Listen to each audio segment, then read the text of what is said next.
এ তো গেল জমি দখলের খবর, আর এবার জোকায় কিভাবে জমি দখল হয়েছে সেটা বলবে আহেলি।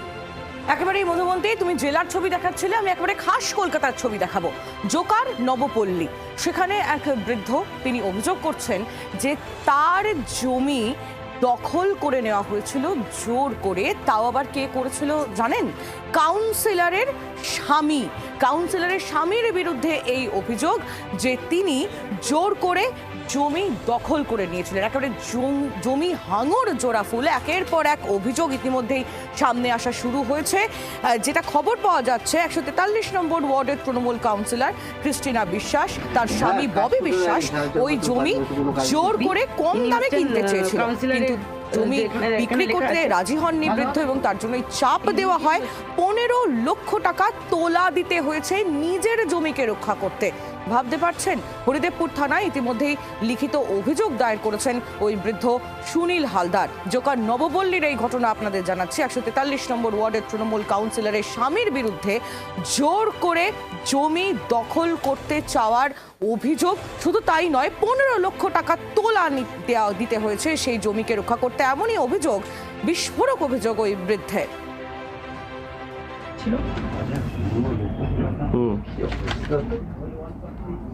এখানে হ্যাঁ কাজ করতে দেয়নি, 4.5 বছর 5 বছর কোনো কাজই করতে। ইনি হচ্ছেন কাউন্সিলরের, যে এখানে লেখা আছে, ভালো হবে তো, এই হুমকিগুলো ছিল।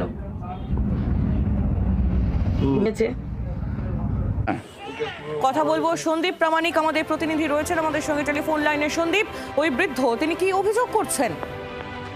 দেখো, 143 নম্বর ওয়ার্ডের জোকা নবপল্লী এলাকার সুনীল হালদার অভিযোগ করছেন তার 13 কাঠা জমিকে অতি কম দামে ওখানকার যে ক্রিস্টিনা এক্স যে কাউন্সিলর ক্রিস্টিনা বিশ্বাস, তার স্বামী ববি বিশ্বাস সেটা জোর করে দখল করতে গিয়েছিল খুব কম পয়সার বিনিময়ে। সেই যখন তাকে দিতে অস্বীকার করেছিল, তারপরে বিভিন্ন সময় ভয় দেখিয়েছে, কোনো সময় অস্ত্র দিয়ে ভয় দেখিয়েছে, কখনো বলেছে বোম মারা হবে, এইসব বলে প্রথম দফায় তার কাছ থেকে 5 লক্ষ টাকা নেয়, এবং এইভাবে বারবার 5 লক্ষ টাকা, 3.5 লক্ষ টাকা, 1 লক্ষ টাকা এই করে 15 লক্ষ টাকা নিয়েছে। এতদিন এটা কিন্তু আজকের ঘটনা না, এটা 2 বছর আগের ঘটনা। তিনি সেই সময় এই কাউন্সিলর হাজবেন্ডের নামে থানায় কোনো অভিযোগ নেওয়া হতো না, সেই সময় তিনিও অভিযোগ করতে পারেননি। এখন যখন তিনি দেখছেন যে এই ধরনের কেসগুলো থানা অভিযোগ নিচ্ছেন, তাই তিনি হরিদেবপুর থানায় 2 দিন আগেই একটা অভিযোগ করেছেন, এবং সরাসরি তিনি উল্লেখ করেছেন এক্স কাউন্সিলর ক্রিস্টিনা বিশ্বাসের স্বামী